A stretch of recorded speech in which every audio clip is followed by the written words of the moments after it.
Una raccolta fondi che permette al busto marmoreo del doge Giovanni II Corner di tornare a Venezia. L'iniziativa è stata organizzata da Venetinet dopo che il busto, una volta custodito a Ca' Corner di San Polo e del quale si erano perse le tracce, è ricomparso in una casa d'aste di Viterbo dove sarà venduto il 24 giugno. È un doge dell'età barocca, è un soggetto, una persona che era molto umile, molto ben voluta e che ha attraversato un periodo difficile, l'ultimo grande attacco dei turchi diciamo, all'impero veneziano, la famosa difesa dell'isola di Corfù nell'estate del 1716, vittoriosa per Venezia, che ha respinto il grande assalto dell'impero ottomano. A Venetinet ricordano come dalle spoliazioni napoleoniche in poi diverse testimonianze storiche e artistiche della Serenissima siano andate disperse.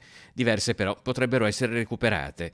Per riportare a Venezia il busto marmoreo del doge Giovanni II Corner, la quotazione dovrebbe muoversi entro una forbice che va dai 18 ai 25 mila euro. Ci saranno le notizie nel sito di come aderire a una raccolta fondi per poter partecipare all'asta, insomma più fondi avremo e meglio è. Se non riusciremo ad aggiudicarci il busto, naturalmente questi fondi, vi sarà la precisazione di come questi fondi saranno destinati comunque ad opere d'arte veneziane. Con i musei veneziani traboccanti di opere d'arte, Venetinet avrebbe già individuato la sede nella quale il busto del doge potrebbe trovar casa. Abbiamo ritenuto, ma stiamo ancora riflettendo, che forse la Regione Veneto sia l'istituzione ideale.